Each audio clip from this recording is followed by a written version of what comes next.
자, 이번에 지난주에 이어서 예. 전두환 암살 사건에 우리 고영한 선생님 깊숙이 예. 개입했었다는 거 일부로 지난주에 이제 했었는데 2부로 오늘 거의 후속으로 스토리를 들어보겠습니다. 이게 북한 대남 정책과 관련된 얘기이기 때문에 제가 옛날 얘기를 꺼내는데 그 이제 제가 가봉 국경까지 넘어간 것까지 말씀드렸어요. 전두환 암살 사건에 안내책을 한 거예요. 안내책을 한 거예요. 안내책을. 예. 그리고 전투원 공작원 2명을 데리고 그런데 일이 벌어져야 되는 그날 새벽에 대정보조사부 과장이 난 사람이 무전기를 꺼내더라고요. 무전기는 단거리인데 뭐라고 우린 듣고도 무슨 소리인지 모르겠어. 그러니까 뭐 예를 들면 감자가 어디 있냐 뭐 이런 얘기예요. 감자가 어디고 고구마가 어떻고 뭐 전 오이가 어떻고 이런 얘기를 하는데 우리가 그런 이야기 듣고도 몰라요. 그런데 딱 내려놓더니 작전 취소입니다. 그래서 아니 작전 취소가 뭡니까? 다 걷어갑니다. 그래서 다 꺼내놨던 오리발, 산소통 이런 쌈소나이트 가방, 침투용 그런 거 다 차에다 넣었어요. 차에다 놓고 돌아오는데 이제부터 재미납니다. 돌아오는데 이제까지 일본 사람이라고 우리가 뒤에서 다 욕을 했던 두 사람이 그 전투요원인 줄 알았어요 저는. 고영한 동지 한국말로 느닷없이 지금까지 며칠을 일본말로 했는데 고영한 동지가 깜짝 소스라치게 놀랐어요. 우리 일본 사람 아닙니다. 욕하지 마십시오. 아니, 죄송합니다. 저는 정말 일본 사람들인 줄 알고 진짜 외놈들인 줄 알았어요. 그랬더니 우리 조선 사람이고요. 조선 노동당원입니다. 다 우리 김정일 장군께 충성당하는 그겁니다. 그래서 죄송합니다. 그리고 과장 동지 말씀 이전 이야기해도 되는 거 아닙니까? 그랬더니 그 이야기는 대사관에 들어가서 합시다. 근데 일반 이야기는 할 수 있어요. 그래서 그러면 처음부터 다 이게 가라였습니까? 가짜였습니까? 그랬더니 다 가짜고요. 우리 일본도 가서 일본에서부터 왔는데 일본 여권도 다 가짜고 이게 다 가짜입니다. 그리고 우리가 큰 작전을 하려고 그러는데 작전 얘기는 대사관에 돌아가서 이야기를 하겠습니다. 우리 그때 전두환하고 연결된지 몰라요. 나하고 운전기사는 만약 작전이 성공을 하면 우리한테 영웅 칭호가 오겠는데 우리는 죽을 각오를 한 사람들입니다. 우리 둘은 들어가서 죽으리라고 각오를 했습니다. 그러면 저희들이 유언장을 썼습니다. 유언장을 왜요? 그랬더니 우리 둘은 죽을 각오를 했고요. 거기에다가 고영한 동지를 영웅으로 추서한다고 그걸 우리가 썼습니다. 김정일 장군님께 이렇게 고생을 하면서 우리를 사고 없이 여기까지 무사히 안내한 지금 몇 가지 국경을 몇 군데 국경을 넘으면서 하나도 흔적이 남김이 없이 일처리 깔끔하게 했으니까 고영한 동지야말로 우리 혁명에 충실한 사람이고 우리 대를 이을 사람이라고 그래서 우리한테 공훈이 있다 그러면 그 공훈은 이 사람 고영한 동지에게 주기로 했습니다. 너무 고맙습니다. 근데 제가 뭔 때문인지 고마운지도 몰라요. 그때까지도 전두환 암살 사건인지 몰라요 이제. 시키는 대로만 국경을 남겨준 거예요 이제. 그리고 가다 뭐 자동차 굴러서 죽을 뻔도 하고 뭐 이런 여러 가지 과정인데 그건 너무 길 것 같고 대사관에 콩고 주재 대사관에 들어갔어요. 전투원 2명, 저 같이 갔던 운전기사, 과장 5명이서 회의를 합니다. 회의를 하는데 이번 여행은 이번 작전은 우리 김정일 장군님께서 하나늘을 갖추고 살 수 없는 전두환 역도를 처단하는 작전이었습니다. 근데 그걸 왜 취소를 한 거예요? 근데 들어보십시오. 지금부터 이야기입니다. 그 작전을 했는데 장군님이 비준을 받고 우리가 나와서 고동무와 이자 김동무를 우리가 해서 갔다 왔습니다. 근데 유감스럽게 위대한 수령님 교시가 계셨습니다. 유감스럽다는 게 뭔 소리야? 이게 왜 그러냐 했더니 김정은이가 그때 후계자 막 지위를 다질 때예요. 그리고 그 대남에서 전두환을 살해함으로써 김정일이가 김일성한테 칭찬을 받으려고 후계자 지위를 공고히 하려고 한국 대통령을 죽이려고 그런 거예요. 여기서 제가 말하는 거는 전두환이라는 사람에 대한 제 평가를 하고자 하는 게 아니라 한국의 대통령입니다. 한국의 대통령을 김정일이가 죽일 생각을 했다는 거예요. 그런데 작전 바로 전날 밤에 김정일이가 생각을 했겠죠. 이걸 아버지한테 말을 할까 말까. 자기는 성공을 시킨 다음에 이야기를 하려고 그랬는데 이게 너무 큰 일이니까 그렇지. 난리가 나지. 난리가 날 것 같으니까 아버지한테 이야기된 거예요. 예. 김일성이가 거기서 화를 냅니다. 우리가 아프리카에 50개 나라하고 외교관계를 가지고 있는데 우리의 가장 든든한 뒷마당이 어디냐? 아프리카인데. 아프리카다. 우리가 가봉에서 일을 저지르면 아프리카 50개 나라가 떨어져 나가면 그 책임질 거냐? 우리를 이제까지 지지해 준 게 동구권 사회주의하고 아프리카다. 네. 그 아프리카 50개국을 잃으려고 그러냐? 가봉에서는 절대로 안 된다. 그래서 김일성 교수로 작전이 취소된 거야. 그래가지고 저는 이게 그때는 조금 섭섭하게 생각했어. 아이 공화국 용칭을 내가 받을 수도 있었는데. 그게 천만다행이죠. 그때 그러니까 말씀을 일을 저질렀으면 말씀을 들어보세요. 큰일 날 뻔했네. 그래가지고 제가 됐으면 좋았을 걸 그랬습니다. 그때 우리도 유감스럽게 생각한다. 근데 수령님이 교시다. 그리고 각서를 다시 한번 씁니다. 정말 다시 한번. 이거 모든 거 죽을 때까지 비밀로 한다. 그걸 제가 안기부에 와서 이야기를 했어요. 나 이야기를 안기부 깜짝 놀랐어요. 안기부가 깜짝 놀라지. 근데 그렇게 하고 뭐 여러 가지 있었지만 제가 시간이 없었고 또 건너뛰면 83년도 10월 달에 버마 랑군 사태가 일어납니다. 그 두 명이 제가 아는 사람입니다.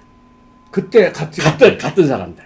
그러니까 그 전투요원이 그때는 이제 접었는데 그 작전을 그 후에 버마에서 했구만. 왜 버마에서 했는가 하면 버마는 그러니까 동남아는 그때 북한이 인정하기를 남조선의 뒷동산이라고 동남아를 칭했어요. 그러니까 버마를 하나 해서 버마에서 일이 틀어진다고 하더라도 외교관계가 끊길 나라가 열 손가락에 꼽을 정도야. 인도네시아, 뭐 말레이시아, 뭐 이런 나라 몇 개. 근데 아프리카하고는 다른. 아프리카하고는 전혀 다른 거야 무게감이. 아하. 그러니까 김일성이가 그러면 그 작전을 동남아시아에서 하라. 그래서 버마에 바로 똑같은 일이 벌어졌는데 제가 무전기 소리를 했죠 아까. 예. 무전기를 누가 하고 했는가 하면 그 후에 알았는데 동곤 애국호라는 배가 리브르빌 앞바다에 와서 정착을 합니다. 리브르빌은 어디예요? 리브르빌 가봉. 가봉에. 가봉의 수도가 리브르빌입니다. 그날 작전 이야기를 후에 들었는데 이 사람들이 대통령궁에서 전두환 대통령을 그 요인들을 같이 암살을 하고 오리발을 차고 산소통을 메고 배로 가서 배가 갈라부 작전한 거예요. 그래서 거기 오리발이 있었어. 예. 그리고 똑같은 일이 버마에서 똑같이 벌어집니다. 그 버마에도 버마 해상에 동곤 애국호가 갑니다. 그래서 제가 와서 동곤 애국호는 대남부서 전용 배다. 그걸 제가 한국에 와서 처음으로 이야기를 했거든. 자기가 뭔가 이상한 작전하는 데는 동곤 애국호라는 배가 꼭 찐다. 중요한 걸 말씀해 주셨네. 우리 중요한 그러니까 제가 와서 정부에. 제가 82년도에 왔었으면 83년도 사건이 안 터지죠. 근데 제가 91년도 왔으니까 이게 뒤집어보는 이유에서 터집어본 다 터진 다음에 나오는 거네. 82년 사건은 전혀 감도 못 잡았고 83년도 사건도 감을 못 잡은 거예요. 한국 정부에서. 한국 정부나 안기부가 북한이 그렇게 치밀하게 작전한 거예요. 근데 놓고 보면 저는 이제 대사관에 왔다가 제가 자일의 대사관에서 삼등석이라는 근무할 때인데 왔는데 거기 부부장이 있었어요. 부부장이 같이 있으면서 나보고 대정보조사부 요원으로 가지 않겠냐. 근데 제가 두 가지를 생각했어요. 대정보조사부는 우선 가족을 외국에 데리고 같이 나갈 수가 없습니다. 그리고 이걸 잘못하면 죽습니다. 외교는 잘못하면 외교 특권 뒤에 숨어서 가면 되거든요. 제가 위랑 좀 나빠서 몸이 좀 이게 공작원이 뭔가 어느 정도 총도 쏠 줄 알고 이래야 되잖아요. 제가 그런 건 좀 잘못합니다. 그래서 빠져나왔거든요. 그런데 87년도에 칼기 사건, 김현희 사건이 터집니다. 제가 그것도 김영남 외교부장하고 아프리카 그다음에 동유럽을 다닐 때 올림픽 저지대표단으로 나갔거든요. 터진 날 김영남한테 친전이 옵니다. 김정일이가 보낸 친전. 친전이 뭔지 모릅니다. 친전은 그 사람만 보라는 소리예요. 김영남 친전하면 대사도 그걸 못 봅니다. 봉투에 딱 넣어가지고 가는데 거기 고성순 책임 참사가 그 김영남 외교부장이 최측근이거든요. 막 라디오에서 막 어이구 뭐 남조선 비행기가 떨어졌다 뭐 보기로면서 막 그러는 거예요. 도대체 무슨 일이 벌어진 거야? 근데 고성순 책임 참사라는 분이 그분 이제 일선에서 물러났기 때문에 제가 말씀을 드리는데 우리가 한 거다. 말주의하라. 그리고 김현희가 제표 들어온 거를 한국에 와서 제가 봤어요. 91년도 와서 야 내가 82년도에 김정일이가 아버지한테 말하지 않고 만약 작전을 저질렀으면 나도 이렇게 잡히고 여기 자갈 물려서 그렇죠. 안기부 요원들한테 잡혀 들어올 뻔했구나. 그러네요. 그렇죠. 그렇지요. 랑군에서 책이었는데 중요한. 랑군에서 몇 명이 죽은 줄 압니까? 17명이 장관급 이상이 죽어요. 서석기 장관이 다 죽거든요. 살인범이잖아요. 살인범이죠. 엄청. 그리고 오면 뭐 미중앙정보국이나 한국 안기부나 이런 데가 몽땅 달라붙어 조사를 할 거 아니에요. 대사관들의 이 국적 넘을 때보다 흔적 남은 건 고영환이밖에 없어. 그렇지. 그러니까 내가 그냥 첫 번째 걸릴 사람이야. 주범이지 뭐. 완전히. 내가 주범이야. 흔적 남은 사람은 흔적 남은 사람 나 하나밖에 없어요. 5명, 6명이 다녔는데 그래서 내가 야 진짜 하늘에 누가 있나 보다. 고영환이를 내가 보살펴줘서 내가 그래도 제 발로 걸어 들어왔지 김현희처럼 이렇게 자갈 물려서 들어올 뻔했다. 야, 전생에 나라를 구하셨나 보네. 그러니까 우리 전생에 뭔가 있었던 고구려에 뭐가 있었던 뭐 고주머니 진짜 뭐 야 그런 걸 보면 야 사람도 운인 것 같아. 그러니까 김정일이가 마지막 순간에 아버지한테 보고할 생각을 안 했으면 저 이 자리에 없습니다. 그러네. 오늘 이봉규 TV에도 못 나왔을 거예요. 그런데 그러면은 그게 지금이라고 그런 일이 안 벌어지려는 북한 집단이라는 게 이 조폭 같은 집단 아니에요. 그러니까 그 어떤 왕의 명령에 따라서 누굴 죽이라 하면 죽이는 집단이잖아요. 그렇죠. 민주주의 국가에서는 그런 짓을 못 하잖아요. 그렇죠. 아이고 그런데 제가 이게 82년도 사건을 꺼내낸 것도 제가 지금도 뭐 센세이션하게 하려고 하는 게 아니라 지금도 북한의 통일전선사업부나 정찰총국이나 문화교류국 같은 수천 명, 수만 명이 달하는 사람들이 아직도 그 일들을 하고 있다. 그러니까 우리가 북한의 대남 정책이 변했다는 걸 보려면요. 북한의 기구를 봐야 됩니다. 통정부가 없어지는지 변하는지 정찰총국이라는 그 테러 집단이 있는지 없어지는지 기구를 축소하는지 이런 걸 보지 않고 북한의 대남 정책이 변했다 이렇게 평가하는 건 안 됩니다. 그러네요. 그러니까 이것만 가지고 김정은이가 뭐 예를 들어 태영호를 죽여라, 고영환을 죽여라. 그러면 이 사람들이 며칠 동안 앉아서 그 몇 개월 동안 작전을 짜는 거예요. 그래서 죽인 게 김정남이잖아요. 김정남이 죽고 야, 그 세상에 독국물을 이렇게 발라서 간단히 그렇게 죽이는 게 간단히 죽이고 왜 이한영이라고 김정 성혜림의 언니의 그 아들 조카 성혜림의 조카 니일남인데 여기 와서 이제 그 이름을 바꿨는데 그 사람 죽인 것도 김정일이가 지시해서 죽은 거 아니에요. 그러니까 와서 성형수술까지 다 하고 한국 사회에 다 정착돼서 잘 사는 사람도 김정은이가 언제 죽이라 그러면 와서 죽이는 거예요. 그리고 대남 공작 부서들이 뭐 정찰총국이 그 산하부서, 대남 통전부, 조평동 산하기구, 문화교류국 산하 연락서들 하면 이게 10,000명, 20,000명이 넘는 사람이 한국 정부나 한국 정권을 뒤집어 엎으려고 계속 머리를 쓰면서 국가밥을 타먹는 사람들이 있는데 북한이 대남 정책이 변했다고 볼 수 있느냐. 그렇죠. 거기다가 이제 그때보다 더 막강한 그 뭡니까 이 저 해킹 조직까지 이제 붙어서 각종 그때는 사람과 사람들의 정보를 이렇게 취합해서 그런 작전을 벌였다면 이제는 뭐 컴퓨터 해킹을 통해서 작전을 벌이고 막 이러니까 그때보다도 북한의 그 대남 작전이 더 정교해졌을 거 아닙니까? 그러니까 더 아주 무시무시해. 예를 들어서 저하고 친한 사람 중에 한 명 중에 이제 이봉규 선생님이 스마트폰을 해킹을 하잖아요. 그럼 저의 관련 정보가 거기서 다 나와요. 그러니까.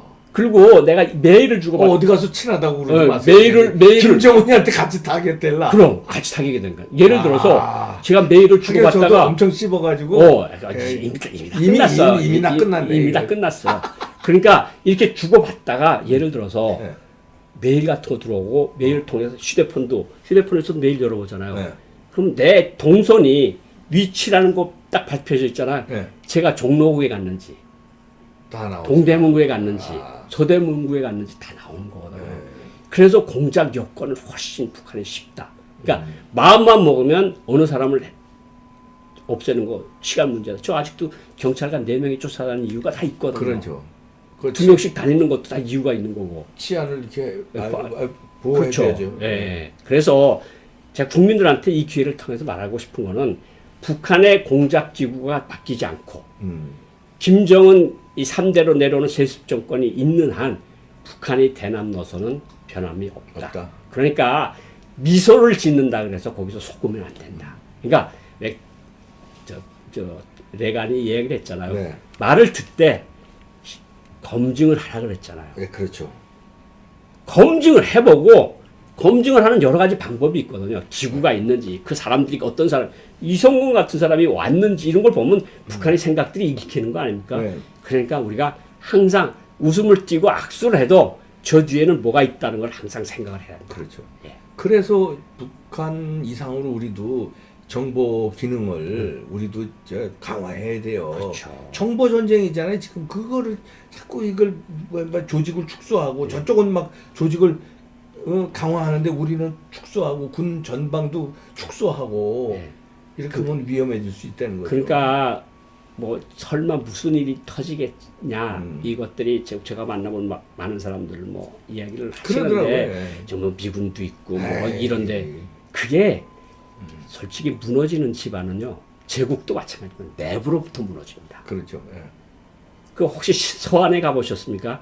당나라 때 지은 큰 성이 있는데 성 높이가 머리를 들어도 안 보여요. 그 성의 위에 올라가면 마차 2대가 왔다 갔다 하면서 병사들과 무기를 날랐다는 그것도 왜 망한 줄 아닙니까? 안에 있는 사람이 문을 열어줘서 그렇죠. 망한 거예요. 성이 높아서 안 망한 게 아니거든요. 그러니까 항상 내부의 적을 경계를 하라. 우리 내부에 적이 얼마나 많습니까? 그렇죠. 이게 큰일 났습니다. 그런 거를 계속 지나간 역사지만 네. 우리가 지나간 역사를 되짚어 보면서 네. 지금의 현실에 대입해서 네. 우리가 좀 경계하고 네. 좀 마음을 다잡아야 되겠습니다. 이런데도 그 정신 못 차리고 평화협력이다 뭐다 저 자꾸 이제 관광까지 개별관광 갔다 이제 박광자처럼 그렇게 되면 오토 원비어처럼 그렇게 되면 누가 책임지려고 저렇게 저런 짓들을 벌이는지 난 큰일 났습니다. 걱정이 많습니다.